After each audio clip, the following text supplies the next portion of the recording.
Shalom, Sobat Pasutri sekalian yang terkasih di dalam Tuhan Yesus Kristus. Puji Tuhan. Tidak terasa kita sebentar lagi merayakan Natal. Family Corner edisi Natal kali ini akan berbincang-bincang mengenai Family Support System atau keluarga sebagai sistem yang saling mendukung. Hari ini saya, Guru Injil Bunawan, ditemani oleh Pak Rizal Badudu sebagai narasumber di ngobrol-ngobrol kita. Nah, selamat datang Pak Rizal di studio kami, Pak. Dan terima kasih sudah bersedia menjadi narasumber di Family Corner pada hari ini. Terima kasih, saya sudah diundang ke Family Corner edisi Natal. Ya. Salam jumpa Sobat Pasutri semua. Ya, puji Tuhan. Lalu Sobat Pasutri ada Lukas yang juga menemani kita dan di dalam ngobrol-ngobrol kita. Dan sebentar kita akan mendengar bersama kesaksian pergumulan keluarga Lukas. Shalom Lukas. Ya, gimana kabarnya hari ini? Ya, baik Lasa. Oke, baik, puji Tuhan, puji Tuhan. Dan terima kasih juga udah bersedia hadir di dalam studio kami. Iya, terima kasih untuk kesempatan yang udah diberikan supaya jadi saya bisa men-sharingkan pengalaman saya. Baik, puji Tuhan. Dan juga selain ada Pak Rizal, ada Lukas, dan juga kita akan mendengar kesaksian dari Priscil, seorang single mom yang berjuang dengan dirinya dalam membesarkan dua anak. Nah, Sobat Pasutri, saya akan memperkenalkan profil dari Pak Rizal Badudu. Pak Rizal memiliki dua gelar pendidikan, yaitu Sarjana Akuntansi dari Unpad Bandung dan Magister Ministry dari Saat Malang. Lalu saat ini profesi dari Pak Rizal adalah 25 tahun terakhir menjalankan kantor konsultan yang melakukan berbagai pelatihan dan seminar di bidang Service Quality and Character Development. Betul ya Pak ya? Lalu juga selain itu, Sobat Pasutri, Pak Rizal juga seorang penulis buku.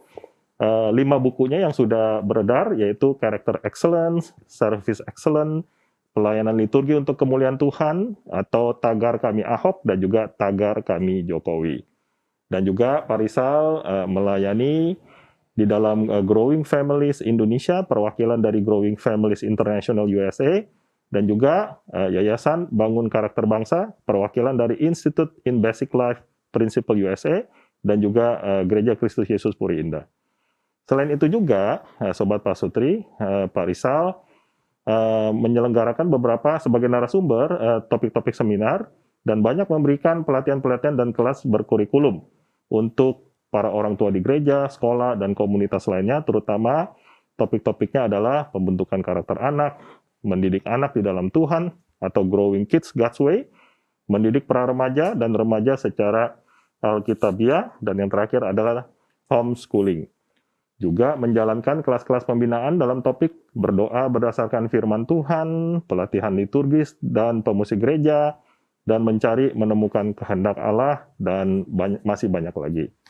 Nah, Pak Rizal dikaruniai 4 anak berusia 22 sampai 26 tahun yang dididik sendiri ya Pak ya, dengan homeschooling ya. Wah, luar biasa. Sejak awal sampai lulus SMA, Sobat Pasutri. Dan kini anak ke-1 dan ke-2 sudah lulus S2, yang ketiga dan keempat sudah lulus S1. Ya.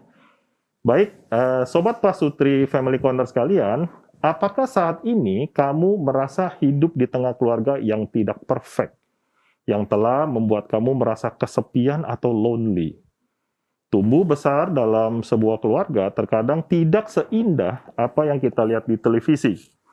Kadang kita harus hidup dengan suasana anggota keluarga yang sakit, atau yang tidak terbiasa komunikasi secara terbuka satu sama yang lain, belum pasangan yang menyebalkan karena tidak memenuhi kebutuhan saya, dan lain sebagainya, dan lain sebagainya.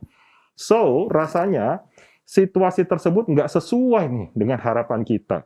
Ada kalanya kita hanya bisa memendam dalam hati dan ujung-ujungnya merasa kecewa pada diri sendiri. Padahal seharusnya keluarga itu adalah tempat pertama yang menjadi tujuan kita saat mencari sebuah solusi. Ya, tapi bagaimana kalau kita sendiri nggak ngerasa betah di dalam rumah? Stay with together, tapi lonely. Dan tentu saja, apakah kita ingin membiarkan diri kita merasa kesepian terus-menerus? Tentu saja hal ini tidak kita inginkan. Soalnya jika hal ini dibiarkan, bukan nggak mungkin rasa sepi dan kecewa itu memberikan kepada kita stres atau cemas berlebihan loh. Nah, untuk menghindari hal itu semua, saudara sekalian, Sobat Pasutri, di perbincangan ke depan kita akan sama-sama mencari solusinya. Ya, Shalom Lukas, terima kasih sekali lagi sudah bisa berada bersama-sama dengan kami. Dan sebentar kita akan ngobrol-ngobrol ya, berbincang-bincang, dan kami akan mendengar pergumulan yang kalian pernah dan sedang kalian hadapi juga. Baik, Sobat Pasutri, saya akan menceritakan secara singkat tentang Lukas. Nama lengkap Lukas adalah Lukas Haryanto, lahir di Sambas, Kalimantan Barat, dan besar di Jakarta. Dan Lukas menikah dengan istrinya yang bernama Meliani Santoso, atau suka disebut panggil Meli. Kenal Meli di Komisi Pemuda GKI Mangga Besar sekitar tahun 2005, dan kemudian mereka menikah di tahun 2010. Dan setelah mereka menikah, 2013, anak yang pertama, John, lahir. Dan kemudian, Sobat Pasutri, di tahun 2019, September, Meli didiagnosa kena sakit autoimun. Nah, Lukas, saya akan mengajukan beberapa pertanyaan ya, mengenai John khususnya ya. Bisa cerita secara singkat nggak ya, tentang apa yang sedang John hadapi atau waktu kecil? Ya, silakan Lukas. Oke, makasih Lose. Jadi pada awalnya kami bergumul untuk mempunyai anak setelah menikah. Ya. Di awal-awal pernikahan 1 tahun pertama itu kami sempat ada konsultasi ke dokter kandungan. Akhirnya sampai 1 tahun kami menikah, puji Tuhan, Tuhan karuniakan Meli mengandung. Nah, waktu awal-awal kandungan, Meli kandungan biasa saja, tapi waktu menjelang kandungan ke 5 bulan, setelah ada saran dari banyak saudara dan teman, kami coba ambil USG 5 dimensi itu. Yang awalnya kami sempat berpikir enggak, karena mungkin baik-baik aja ya, karena selama ini baik gitu. Tapi karena tapi akhirnya kami tetap ambil, dan dari hasil itu ternyata dokter menemukan ada kelainan di jantungnya yang bocor, dan tangan kirinya yang jarinya hanya 4 dan pendek gitu. Dengan kondisi itu kami sempat shock. Saya pribadi juga sempat bertanya-tanya kenapa Tuhan gitu ya. Awal itu tapi kita setelah kita coba diskusi, sharing berdua, akhirnya kita berdoa, kita yakin ini masih proses mengandung, dan kita doakan supaya Tuhan sempurnakan waktu dia lahir. Dan juga waktu kita sharing ke keluarga juga sempat shock gitu ya. Dan juga dokter malah sempat sempat terucap gitu kalau biasanya kondisi seperti ini biasanya mungkin nggak bertahan gitu karena kondisinya cukup lemah. Tapi kami yakin, kita doakan nama Tuhan, kita teruskan gitu. Sampai waktu istri saya saatnya melahirkan, di hari itu sempat kami mau normal, tapi ternyata tidak bisa. Dokter menyarankan untuk sesar, dan kami juga bersyukur terlihat dia lahir dengan sangat baik gitu ya. Mungkin saya lihat tangan kirinya seperti USG yang dulu, tapi overall saya lihat nggak ada masalah, dan kami bersyukur semua keluarga bahagia gitu. Sampai setelah 1 jam dokter anaknya manggil saya gitu. Jadi dokternya kasih tahu kalau ada seperti tangannya, Bapak lihat ada masalah. Saya juga ngelihat waktu dia minum keluar lagi gitu. Jadi ternyata pencernaannya itu tubuhnya kurang sempurna dan ada buntu gitu. Jadi dia harus segera di ICU. Dan saat itu juga ya kami sempat bingung harus gimana. Tapi ya setelah coba berkonsultasi dengan teman saya yang dokter, akhirnya dicarilah ada ICU di Harapan Kita. Singkat cerita dipindahkan hari itu.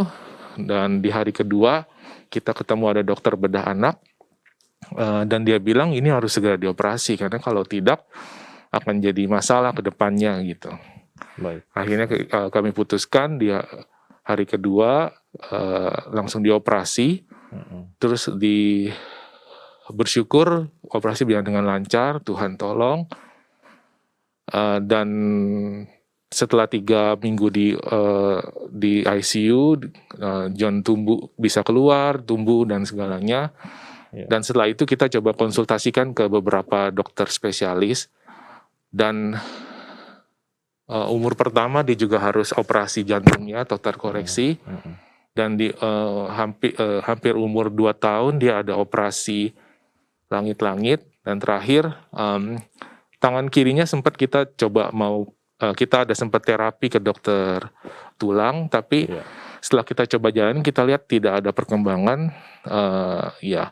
Sampai sekarang kita sudah berusaha menerima kalau tangannya itu ya Tuhan memang ciptakannya seperti itu. Dan kita juga coba kasih tahu John, dan sampai sekarang dia puji Tuhan dia tidak merasa minder dengan kondisinya. Baik.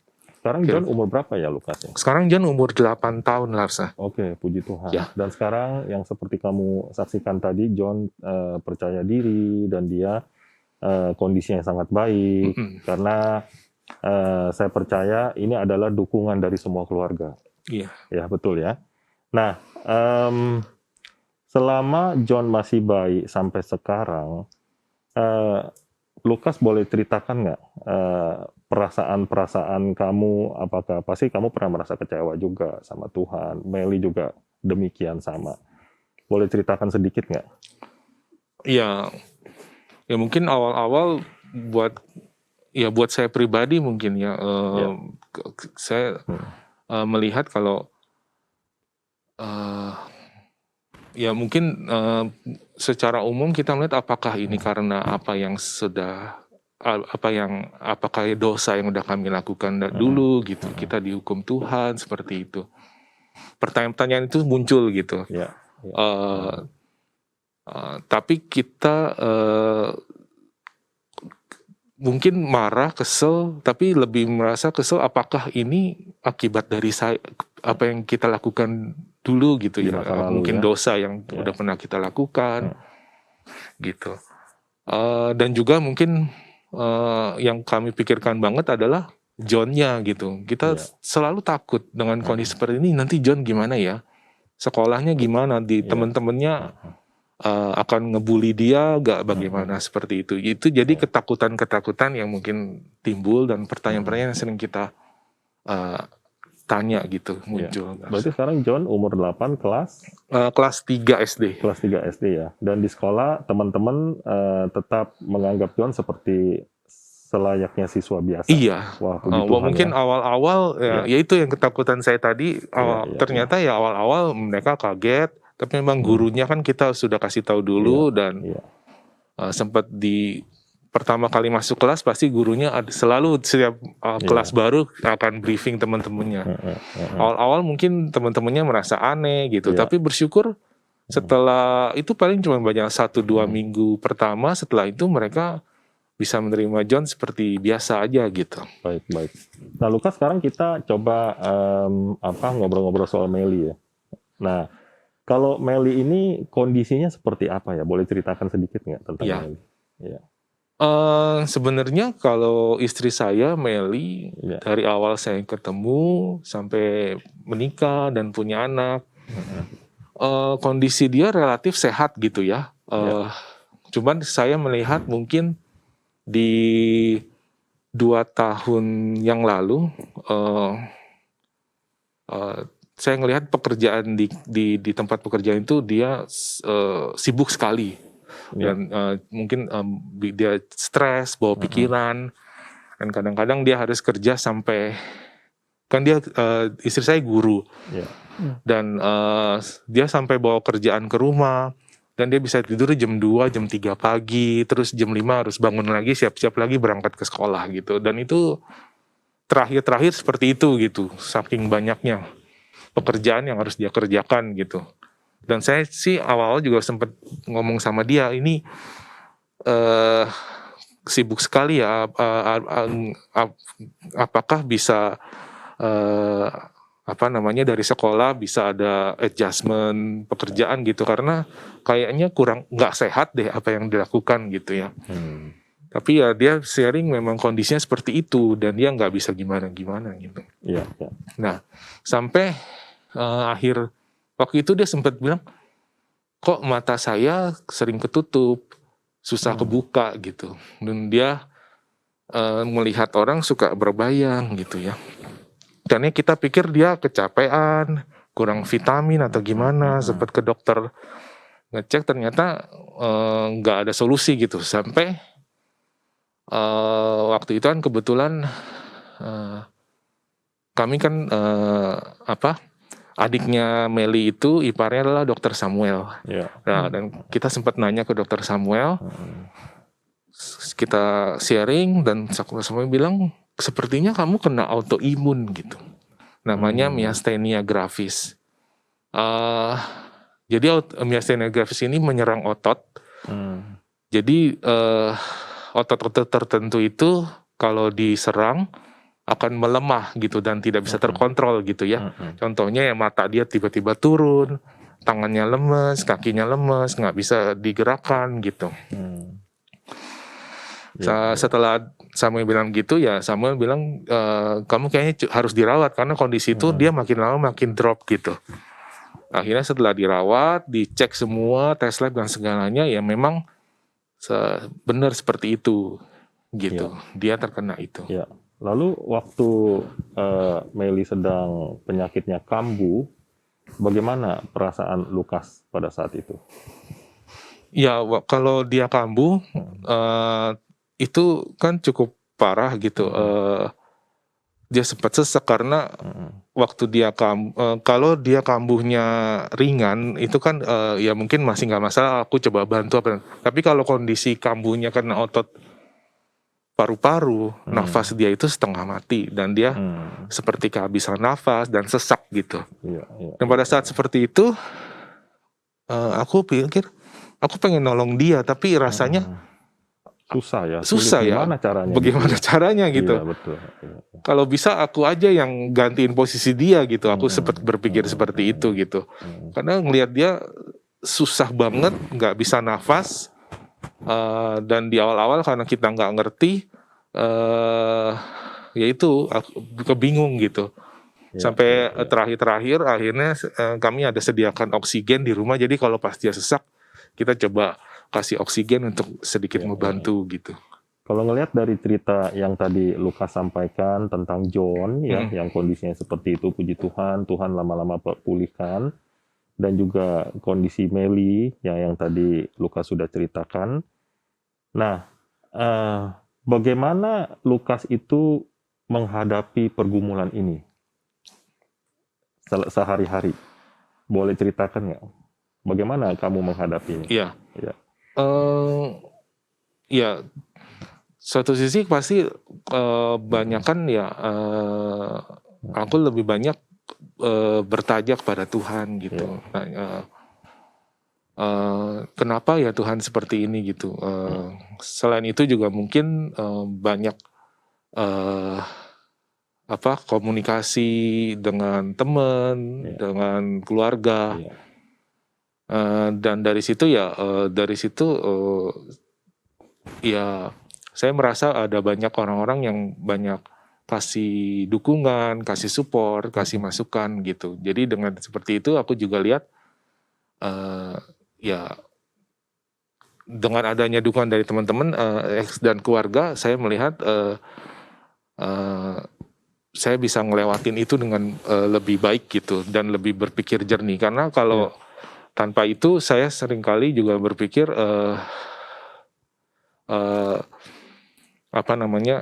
Tuhan apa yang harus dilakukan seperti itu gitu. Jadi di dalam kehidupan keluarga kalian yang paling mensupport keluarga kalian itu sehari-hari itu dari pihak mana? Ya dari keluarga sih ya. Dari keluarga ya. Dari keluarga dari istri, keluarga dari saya juga, mama saya gitu, karena papa saya kan juga udah nggak ada. Jadi dari situ kita melihat dengan keluarga yang terus menanyakan kabar juga kondisi kami bagaimana. Itu satu kekuatan buat kami sih aku lihat. Nah, Lukas, kalau misalnya kita pasang barometer ya, 1 sampai 10 ya, menurut kamu sejauh mana keluarga kamu mendukung kamu dalam menghadapi problem yang sedang kamu hadapi?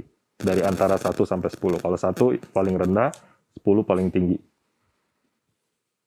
Ya kalau aku bilang ya mungkin 10 ya. Karena ya aku memang berasa dengan adanya keluarga bisa membuat kami bisa ngejalani lebih baik gitu. Karena kalau tanpa keluarga ya mungkin kami menjalaninya lebih berat gitu. Baik, ya. Baik, Pak Rizal, apa ada sedikit kata-kata tambahan menanggapi masalah yang sedang dihadapi oleh Lukas? Iya. Saya kagum ya kalau mendengar yang seperti ini. Itu orang-orang khusus yang diberikan oleh Tuhan untuk mengalami hal yang berat ya. Saya sendiri tidak terbayang kalau mengalami seperti itu. Tapi yang tadi dikatakan berkali-kali oleh Lukas adalah dalam proses John itu, bersyukur ya bisa begini, bersyukur ya bisa begini. Wah, saya sendiri merasa ini luar biasa. Dan kemudian menghadapi penyakit dari istri Meli ya, yang dalam 2 tahun terakhir itu. Itu juga sesuatu yang berat. Namun tadi diceritakan juga bagaimana keluarga menjadi penolong dan bisa memperhatikan, dan itu memberikan kekuatan tersendiri. Tadi dikatakan oleh Lukas, jadi bisa berpikir jernih begitu. Jadi buat saya juga melihat dalam beratnya menjalankan apa yang dilalui, tapi ada kekuatan dari teman-teman dan keluarga, dan tadi dipenuhi dengan rasa syukur dan puji Tuhan ya, itu luar biasa sekali. Iya. Saya setuju dengan Pak Rizal katakan, memang Tuhan itu sepertinya mengizinkan untuk orang-orang khusus untuk menghadapi masalah-masalah seperti demikian. Ya, tapi kita bersyukur ya Pak Rizal dan Lukas masih ada keluarga yang selalu mensupport kita. Itu yang paling penting. Iya. Baik Pak Rizal dan Lukas, hari ini kita ada satu kedatangan single mom Priscil ya, tapi kita akan tanya jawab secara virtual Pak Rizal dan Lukas ya. Baik, Priscil adalah single mom dan saat ini mempunyai 2 orang anak. Dan mari kita coba connect sama Priscil ya. Halo Priscil. Halo Sebun, Pak Rizal. Halo. Baik. Terima kasih ya sudah bersedia memenuhi undangan di Family Corner. Ya, sama-sama. Baik. Nah, Sobat Pasutri sekalian, saya akan menceritakan secara singkat tentang biografi Priscil.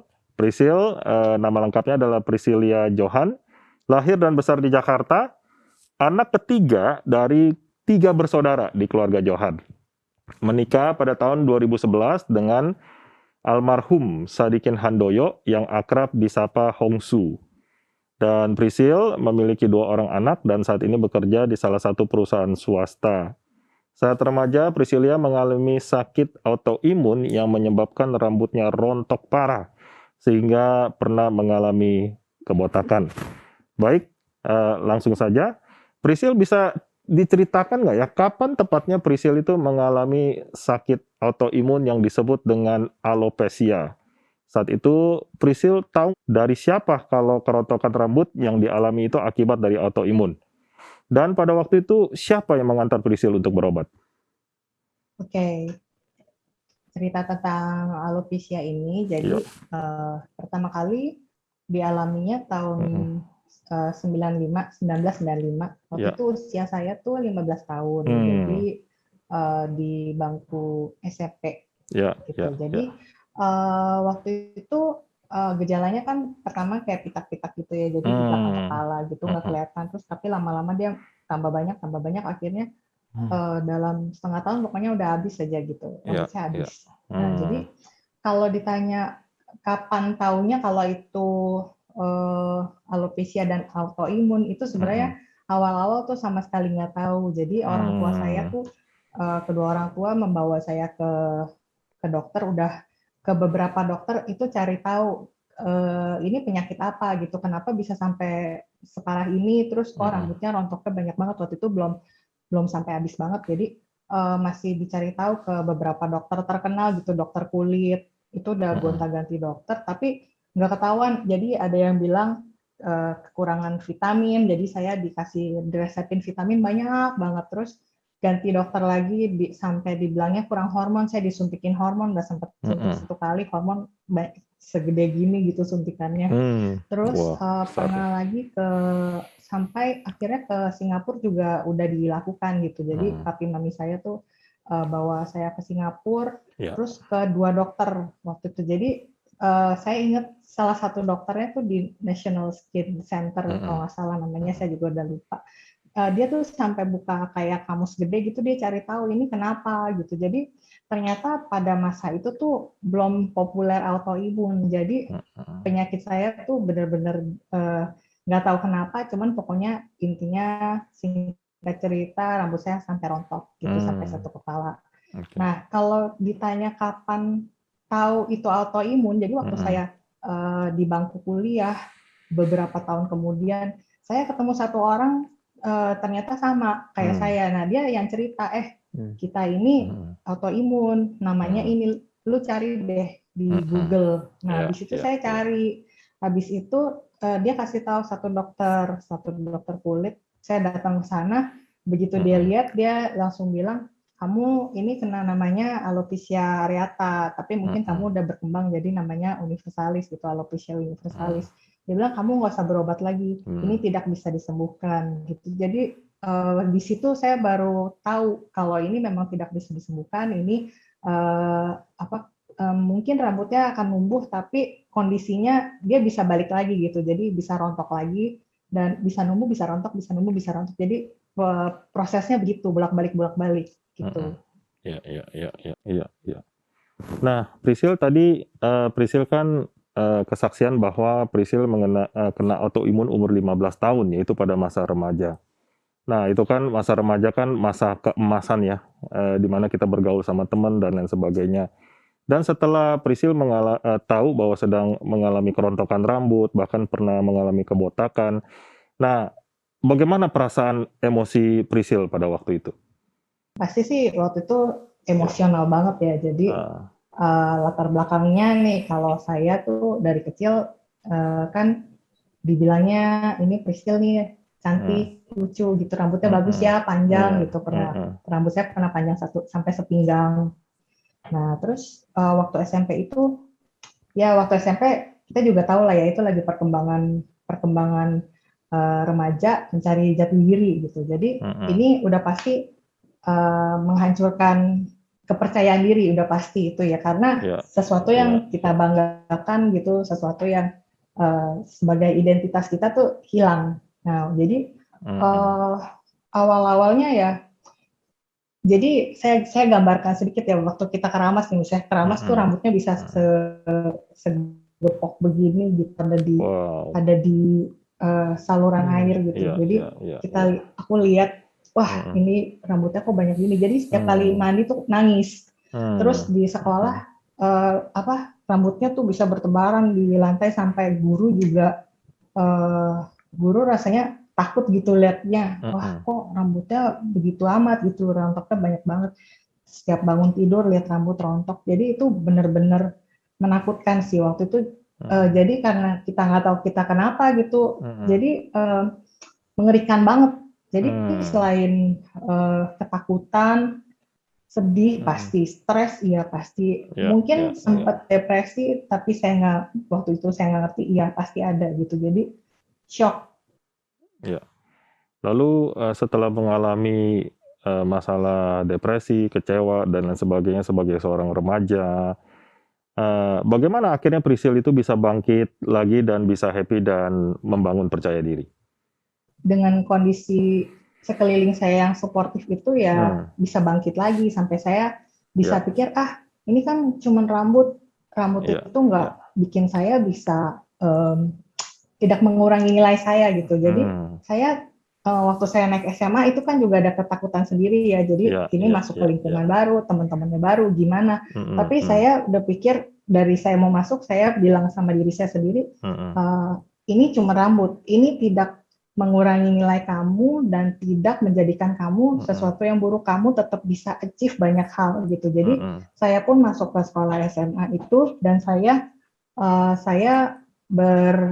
bilang sama diri saya sendiri gitu. Jadi saya tetap bisa nih, saya tetap bisa ikut macam-macam ekstrakurikuler gitu. Jadi bisa jadi atlet voli, saya bisa ikut band, ikut paduan suara. Jadi semuanya tetap sama, tidak ada yang berubah gitu. Ini cuma rambut. Jadi itu yang saya bilang sama diri saya sendiri dan memang didukung dengan teman-teman gitu. Oke. Baik Priscil, sekarang kita beralih ke almarhum Hongsu ya. Sejak kapan kamu bisa kenal dan dekat sama Hongsu? Kenal sama Hongsu itu kita satu gereja dari kecil, dari SD kali ya, dari SD. Terus Hongsu itu satu SMP sama saya satu kelas. Jadi dia juga melihat proses si rambut rontok itu, dan kita pelayanan bareng di gereja waktu remaja. Jadi di situ baru mulai dekat, sekitar tahun berapa ya? Sekitar tahun 2000-an lah ya, 2000-an itu udah mulai deket. Oke, baik. Nah, Priscil bahagia menikah di tahun 2011 dan dikaruniai 2 orang anak, yaitu Max dan Mikaela. Namun sekali lagi ujian datang untuk Priscilla, kemudian tiba-tiba Hongsu didiagnosis menderita kelainan di jantungnya. Boleh ceritakan sedikit nggak tentang kronologisnya? Jadi Hongsu itu sebenarnya penyakit, dia sering ini ada batu ginjal kambuhan. Jadi karena badannya bikin kalsium, entah ada kelainan apa bikin kalsium terus, batu ginjal terus jadinya. Jadi waktu itu dia harus treatment batu ginjal lagi ke 4 kalinya. Dan waktu itu dokter yang anestesi bilang, ini kayaknya jantung kamu nih bunyinya beda gitu. Jadi langsung di USG jantung dan diketahui kalau katup jantungnya itu bocor. Bocornya waktu itu pertama-tama diketahui 2, tapi pada akhirnya ternyata udah bocor 3. Nah, itu kejadiannya juga ternyata bukan bawaan, tapi dia tuh dalam 3 tahun terakhir itu ada kejadian merusak katup jantungnya itu gitu. Oke. Baik. Lalu diputuskan untuk menjalani operasi ya, Priscil ya? Setelah diketahui itu tahun 2017 kalau nggak salah, dokternya langsung bilang ini kamu nggak boleh angkat berat, nggak boleh gendong anak. Terus sedangkan dia kan kerjanya sebagai manajer basket gitu di salah satu tempat kegiatan anak-anak ya. Jadi ya kegiatan dia ngajarin basket buat anak-anak. Jadi disuruh nggak boleh kerja berat, nggak boleh angkat beban, itu buat dia tuh sulit banget. Apalagi nggak boleh gendong anak gitu. Waktu itu kan anak kita masih umur satuan, masih 1 tahunan, hampir 2 tahun gitu. Jadi kami tuh berdua berpikir ini kita harus ngapain karena ini kan jantung ya. Terus dokter menyarankan kan langsung ini harus operasi gitu. Tapi apa sampai sebegitunya gitu. Terus kita cari ke dokter lain, lalu memang direkomendasikan supaya segera operasi karena kondisinya Hongsu tuh masih prima gitu. Jadi dia masih sehat, belum kena ke organ-organ lainnya, masih bagus gitu. Jadi menurut dokter secara manusia ya, kita ngomong kondisi Hongsu ini perfect untuk operasi karena penyembuhannya pasti chance-nya besar gitu. Jadi lebih baik operasi sekarang. Nah, jadi kita juga cari-cari dokter, harus ngapain sambil berdoa. Terus akhirnya dibukakan jalannya kita melalui proses operasi gitu di salah satu rumah sakit gitu. Iya. Tapi Losobun dengar meski operasi sempat berjalan dengan lancar, tetapi Losobun dengar ya bahwa Hongsu itu tidak tertolong ya. Jadinya operasinya tuh berjalan lancar. Operasi bisa dibilang berhasil. Jadi habis dia operasi itu hari Kamis, dokter udah sebelumnya, jadi beberapa bulan sebelumnya tuh kita udah dipredik ini ada kemungkinan yang bisa terjadi setelah pasca operasi, kemungkinan buruknya gitu. Jadi juga ada kematian. Nah, jadi dia juga bilang ada ABCDE gitu. Nah, itu memang ada kejadian setelah dia pasca operasi, itu kejadian semua tuh satu-satu. Nah, terus tapi semuanya setiap kali Tuhan selalu bukakan jalan, ada jalan keluarnya gitu. Jadi satu masalah selesai gitu, ada satu masalah lagi selesai, satu masalah lagi selesai gitu. Jadi ya pada akhirnya kita nggak menyangka sih kalau dia bisa akhirnya meninggal gitu, karena pada hari keberapa tuh dia udah sadar udah lihat saya. Itu pas waktu itu dia ulang tahun, dia buka mata, dia lihat saya gitu, dan itu saya pikir wah ini udah harapan bagus gitu. Itu sih. Iya. Nah, sekarang bagaimana setelah tahu bahwa Hongsu tidak berhasil, bagaimana sekarang kondisi Priscil dan keluarga? Kalau keluarga sih pasti kehilangan ya. Jadi, tapi kalau buat saya tuh kehilangannya tuh benar-benar rasanya kayak separuh jiwa saya hilang. Iya. Kalau buat anak-anak sih ya, kalau anak saya kan yang kecil belum ngerti ya, masih 2,5 tahun. Kalau yang gede waktu itu juga kayaknya belum ngerti juga lah gitu. Jadi dia cuma tahu udah di surga, udah nggak sakit lagi. Tapi jadi di surga, jadi nanti kita ngapa-ngapain kita bertiga aja, saya bilang gitu. Dia dalam bayangannya ternyata dedinya itu lagi liburan ke surga, nanti bisa balik lagi. Jadi itu ternyata pemikiran anak-anak. Tapi kalau buat saya ya pasti beratnya, karena berat banget buat besarin anak dua ini gitu. Jadi waktu dia meninggal itu saya kayak hilang arah gitu. Jadi kayak hilang arah, nggak tahu mau gimana, nggak tahu masa depannya gimana, kayaknya benar-benar gelap gitu. Terus bahkan sebenarnya sempat ada terpikiran kenapa saya nggak ikut aja gitu. Itu sempat ada pikir seperti itu.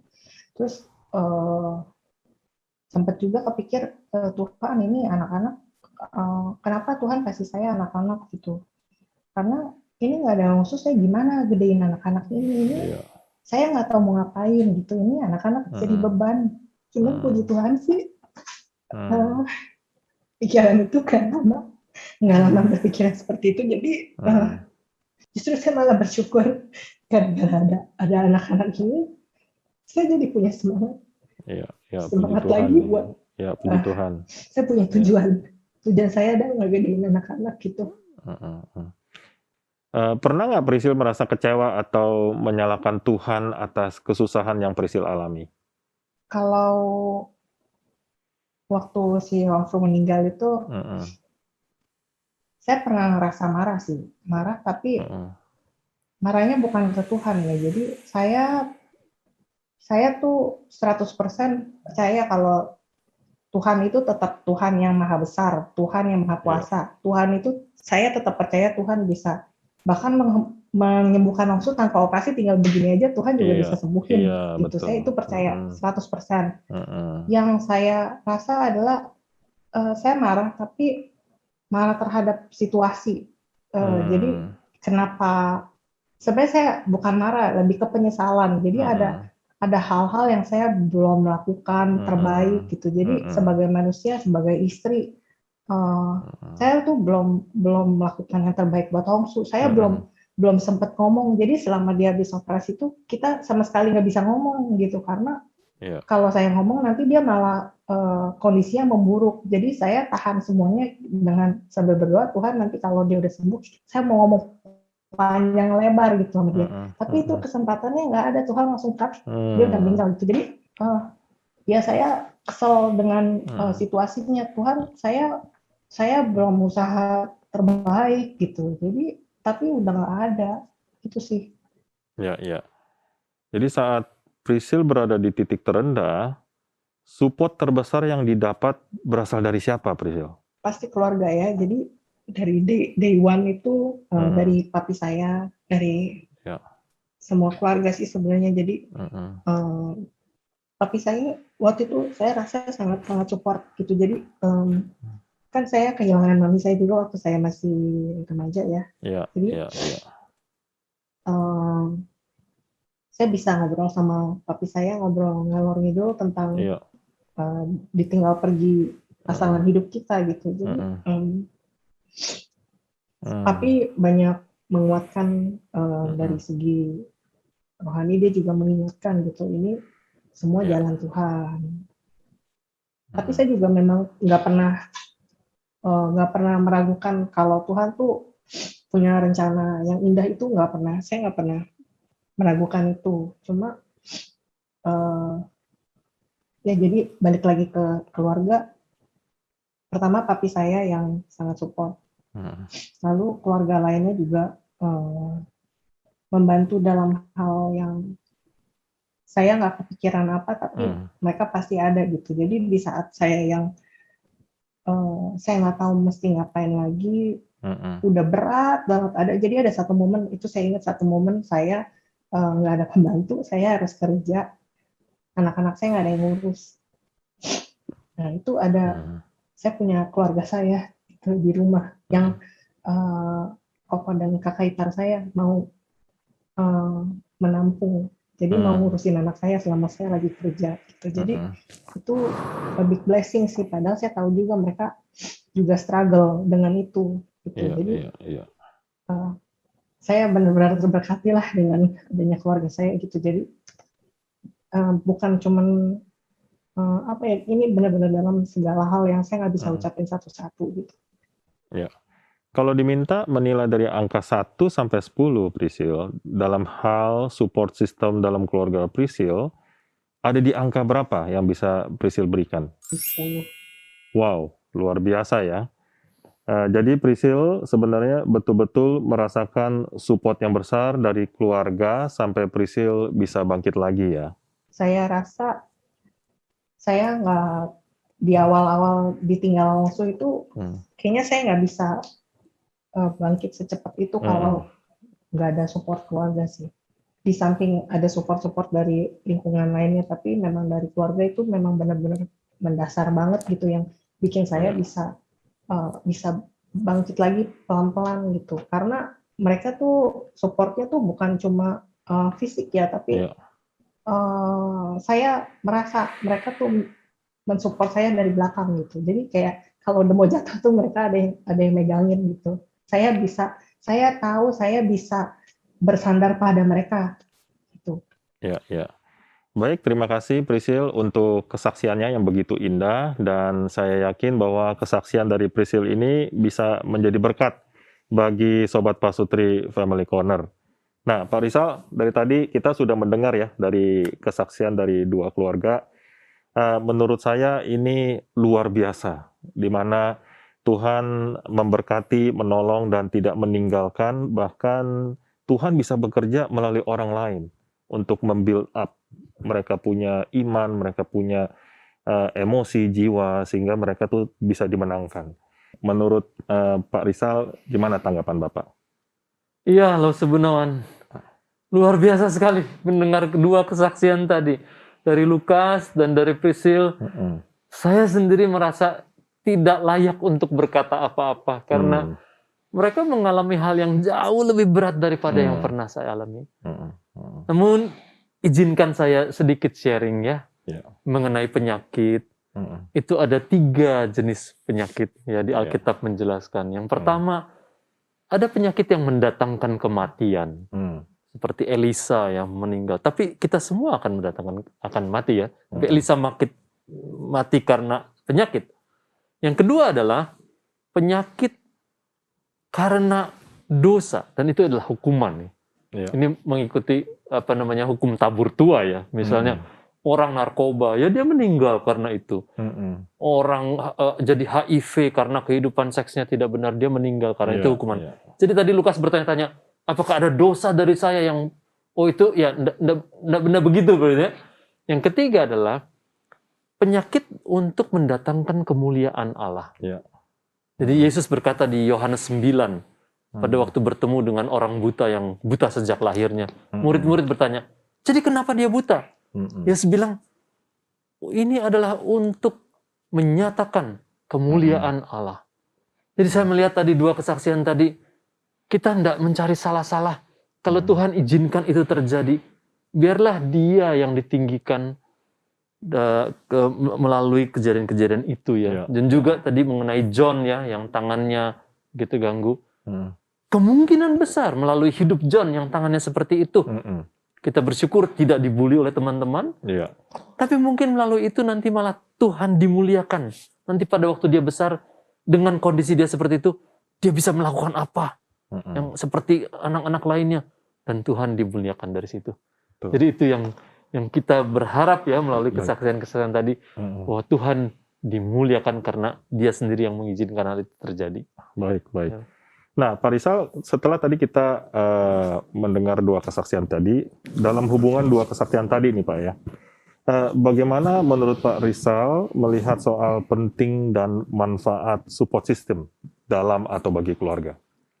Iya, betul sekali Laus Benawan. Tadi sendiri dari kesaksian-kesaksian kita sudah mendengar betapa Lukas dikuatkan oleh keluarga. Kemudian Priscil juga dikuatkan oleh keluarga, oleh papinya yang sudah lebih dulu mengalami ditinggal pergi oleh istri, sehingga sekarang bisa menguatkan Priscil begitu ya. Dan juga tadi bagaimana Koko dan Ipar itu bisa menolong menerima anak-anak, padahal mereka juga berat juga begitu ya dalam kesaksian Priscil. Jadi itu menunjukkan contoh bahwa keluarga itu adalah support system. Betul. Nah, pada waktu Kejadian 2 ayat 24 berkata bahwa laki-laki akan meninggalkan ayahnya dan ibunya untuk bersatu dengan istrinya. Kata Ibrani untuk meninggalkan itu adalah bukannya pergi dari rumah meninggalkan. Karena di budaya saat itu orang Yahudi, mereka waktu udah menikah tetap tinggal di rumah besar. Dengan keluarga besar. Jadi pada waktu dikatakan meninggalkan, itu adalah meninggalkan secara prioritas. Meninggalkan secara emosional. Meninggalkan, mengabaikan gitu ya. Pergi dari nilai-nilai untuk membentuk nilai-nilai sendiri gitu ya. Tapi mereka tetap ada di dalam komunitas keluarga besar. Dan itulah indahnya juga dari kesaksian-kesaksian tadi itu. Betapa mereka dikuatkan dalam mengalami hal yang berat itu, keluarga betul-betul menguatkan. Ada satu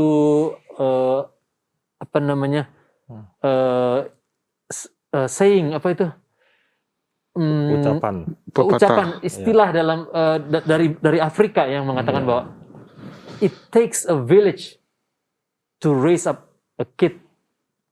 Jadi memang keluarga inti diberikan tugas oleh Tuhan untuk membesarkan anak. Namun keluarga besar itu merupakan bagian yang tidak terpisahkan. Menjadi support system tersendiri.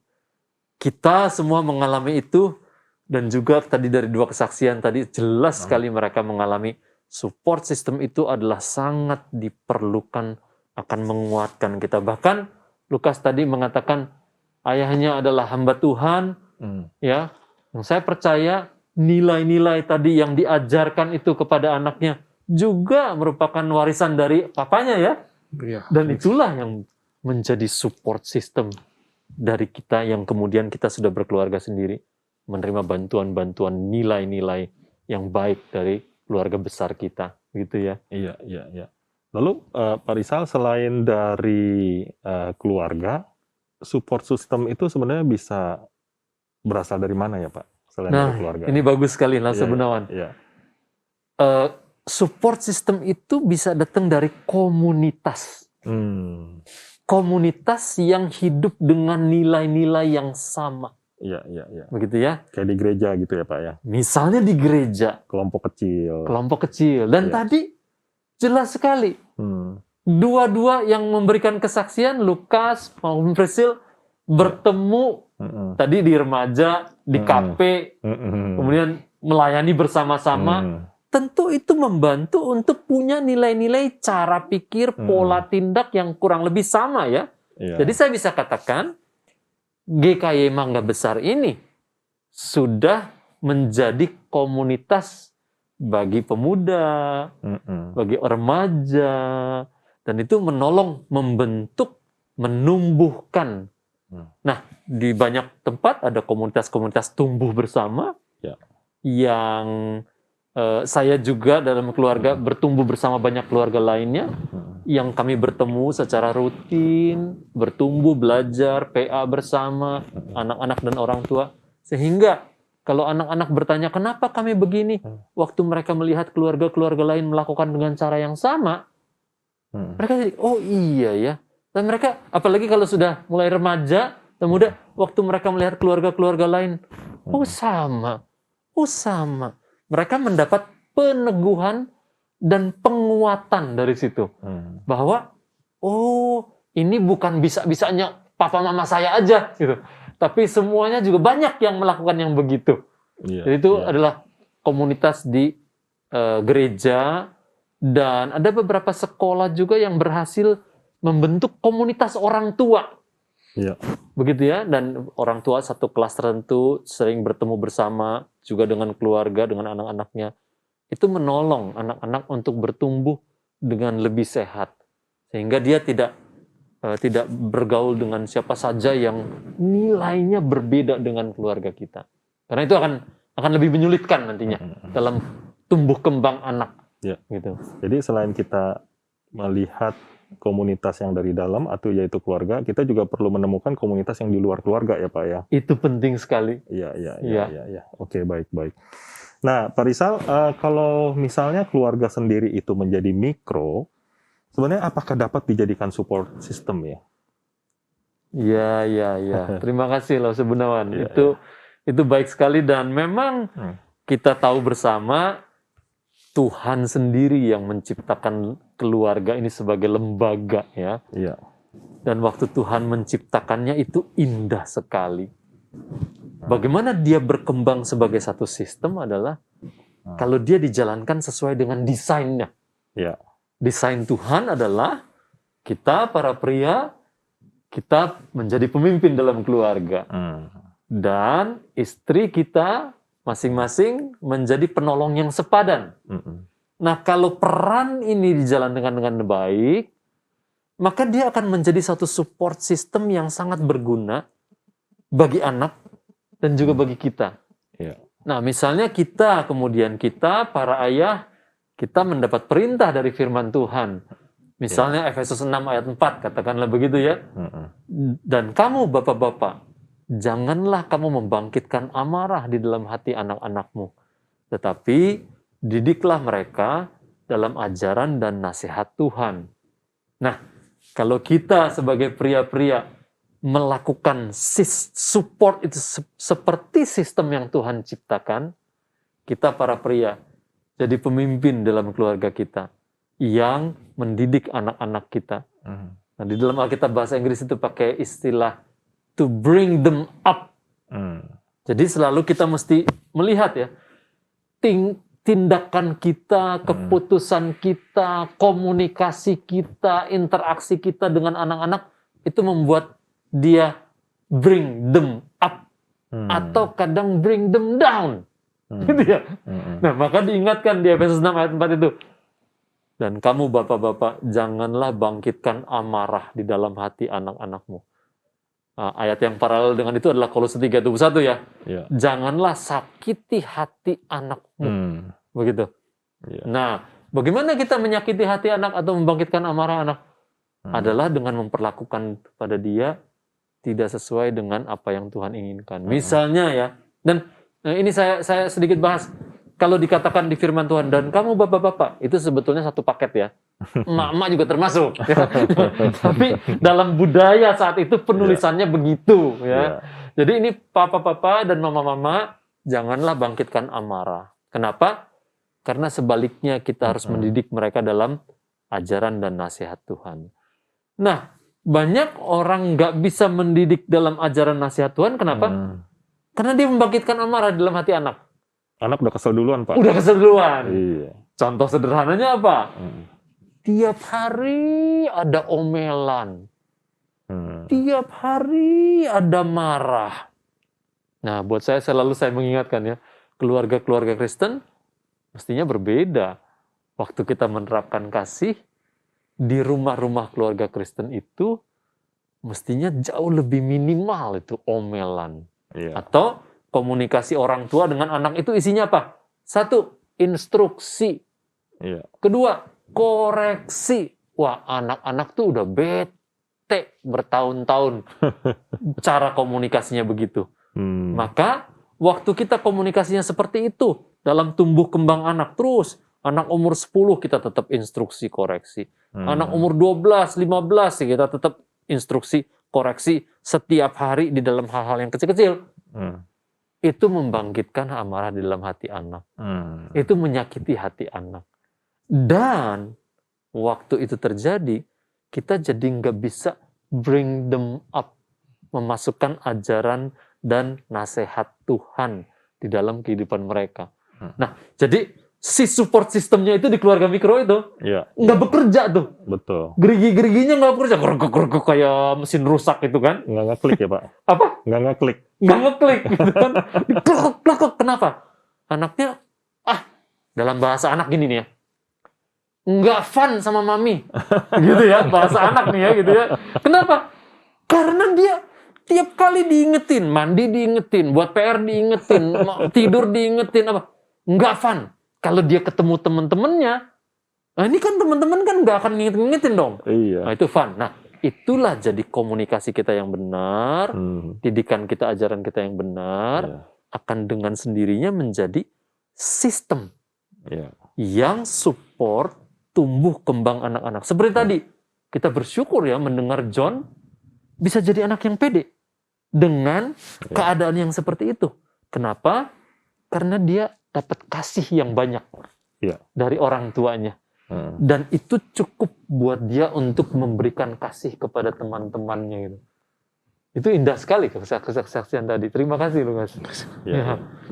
Jadi menarik ya apa yang dikatakan Pak Rizal Badudu, cara kita berkomunikasi, dan juga jangan lupa itu sebenarnya menciptakan support system yang saling membangun. Jadi saya lagi tiba-tiba terbesit di dalam pikiran saya, ketika komunikasi yang lancar ya Pak ya, sebenarnya itu memudahkan orang tua untuk menerapkan kebenaran firman Tuhan kepada anak-anak. Jadi anak-anak yang tidak marah, lebih menerima, maka firman Tuhan yang akan diajarkan orang tua itu lebih masuk. Iya. Seperti demikian. Iya. Tapi jangan salah ya, tetap akan terjadi konflik. Nah, itu sesuatu yang wajar. Bukannya kalau kita udah itu nggak ada konflik. Kita semua ini adalah manusia berdosa. Betul. Kita masih hidup dalam kedagingan.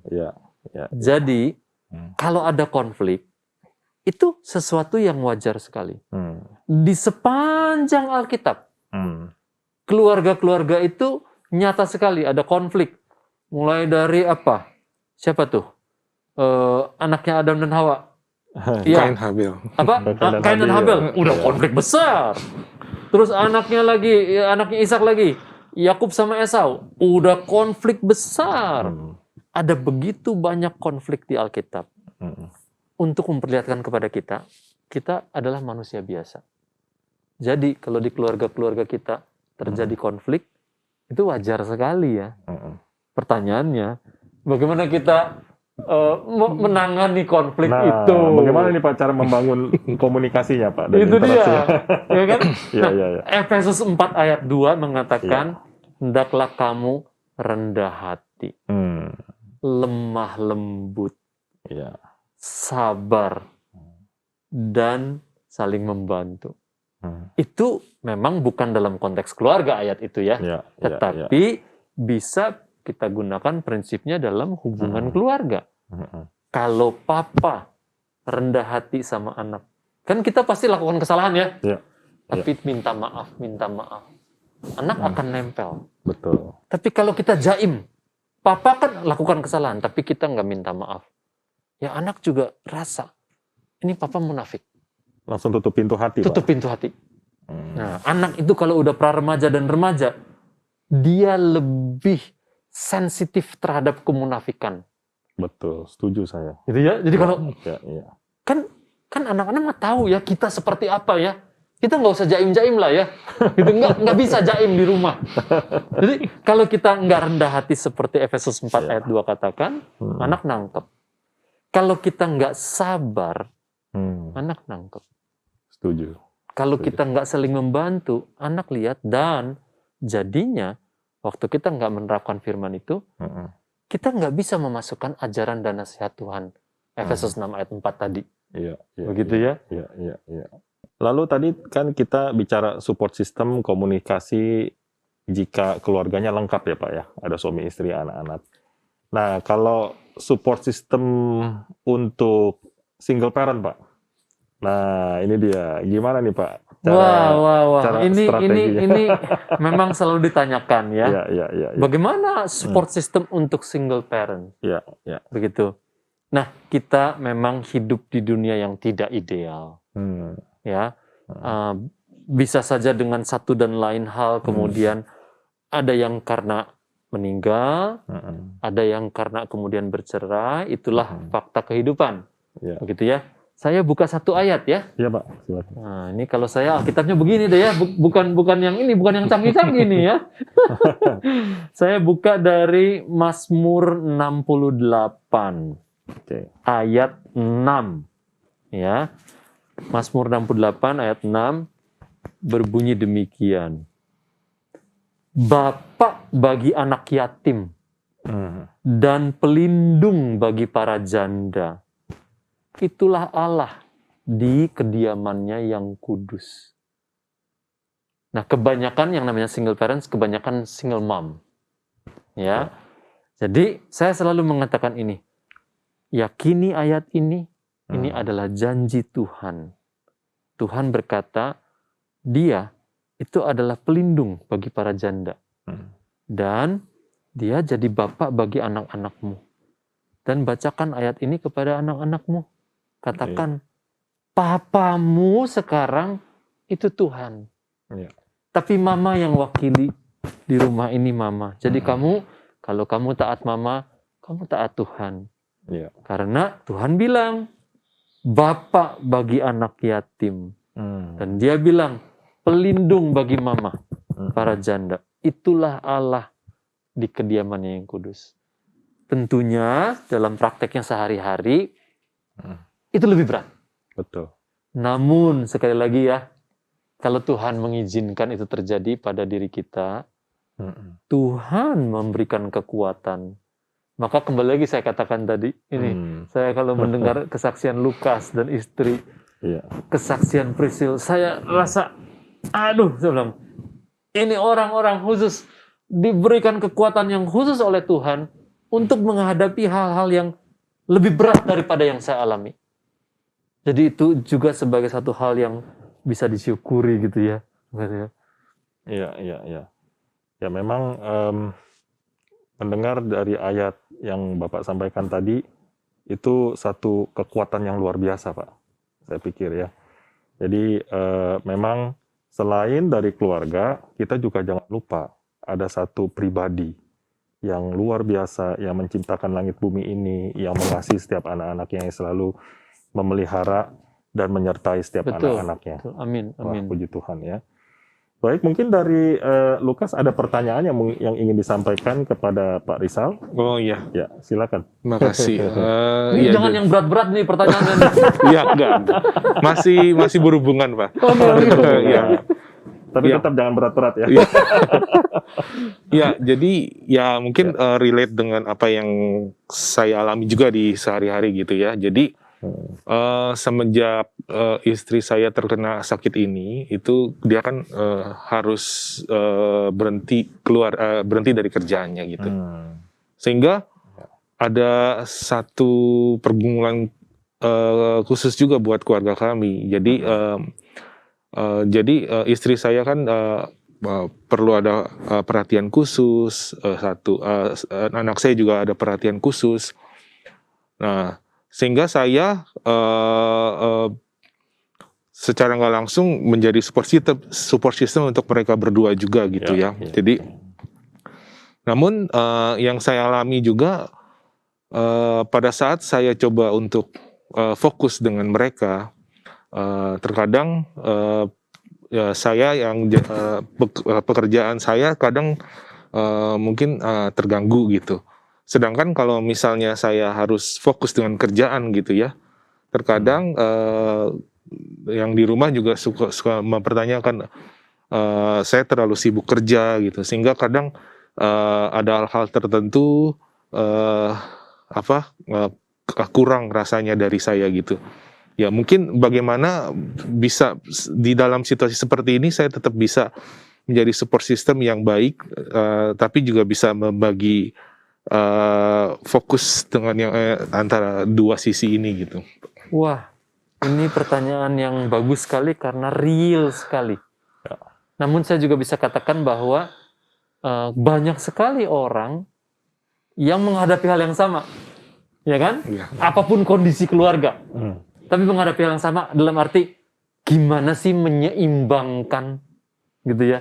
Ada istilah work-life balance. Begitu ya, antara kerjaan dengan keluarga bisa nggak di-balance gitu ya.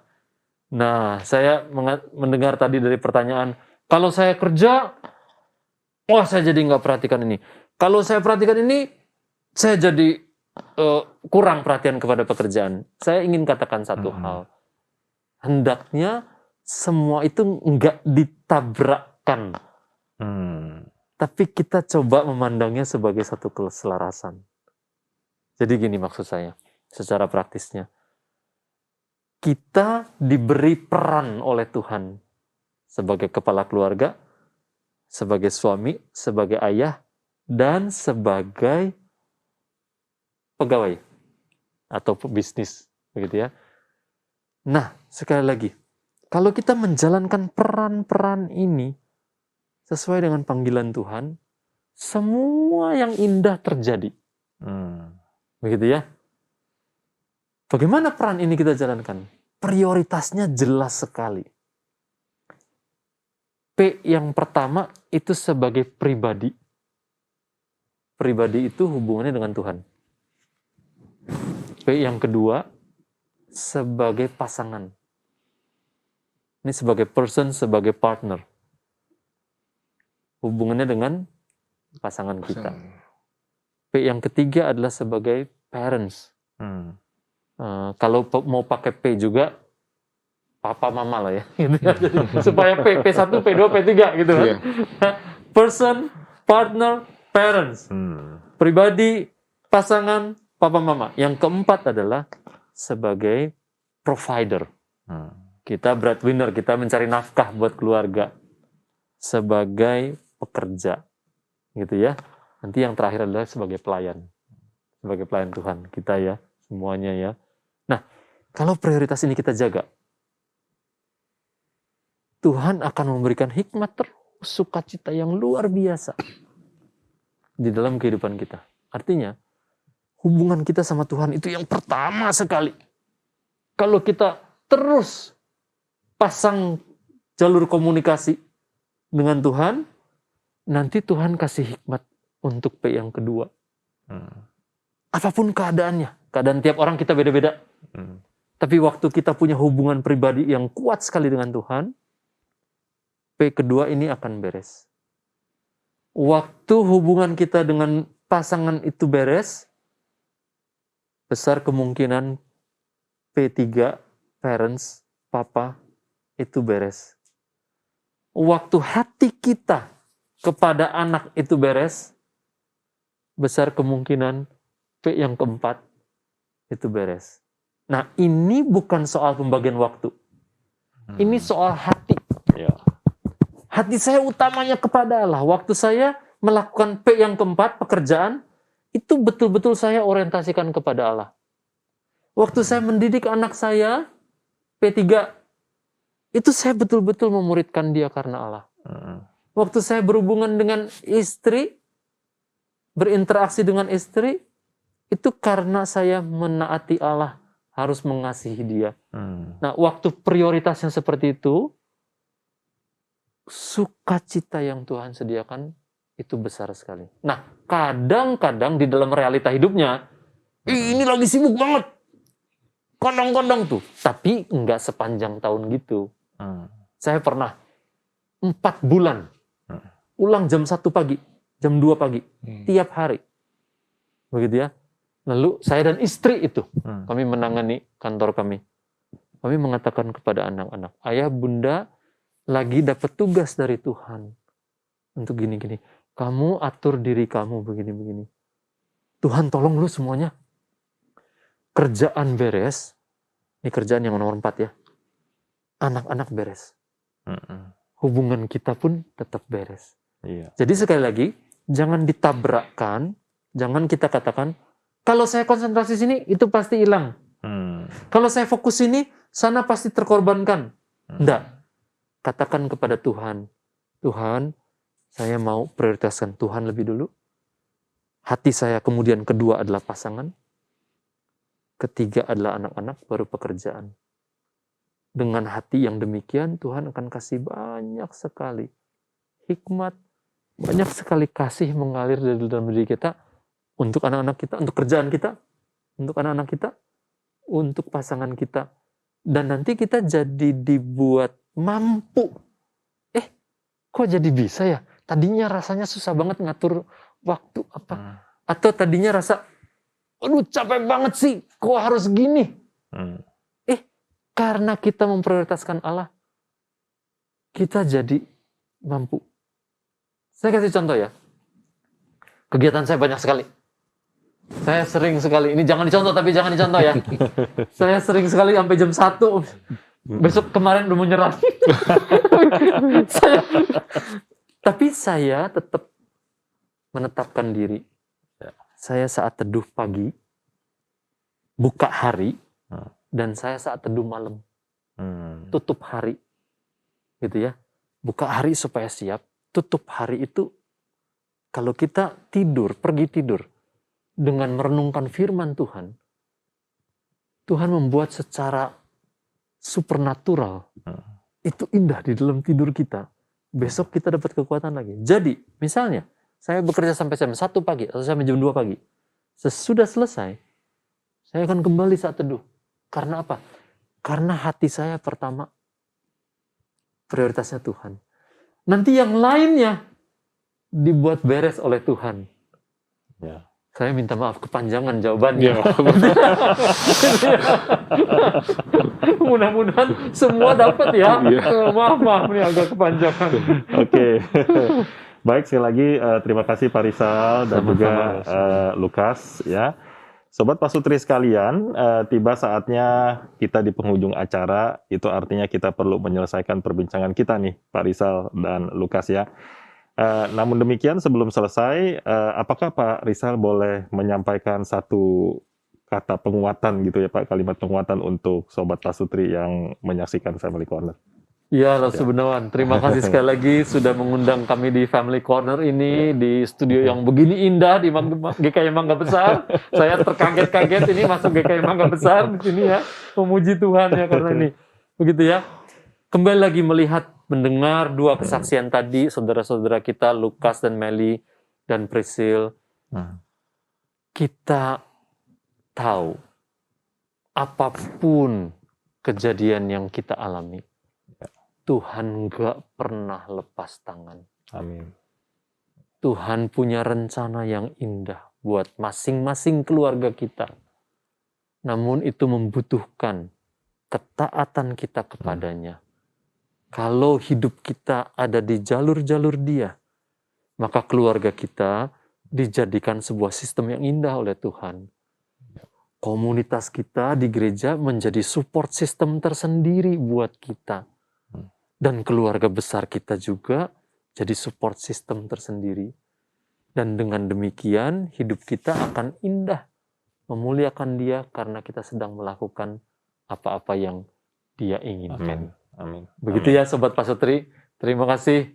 Mudah-mudahan Anda semua, Tuhan terus berkati. Baik, terima kasih. Terima kasih kembali Pak Rizal. Baik, jika Anda ingin mengikuti topik-topik Family Corner, maka saudara dapat browsing ke YouTube channel GKM Mangga Besar atau ke website kami www.berkathidup.net atau www.gkmmanggabesar.com. Kemudian kami juga menantikan kehadiran Anda di komunitas pasutri kami, ya, sehingga kita bisa saling mengenal, bertumbuh, dan saling berbagi cerita di dalam kasih Tuhan.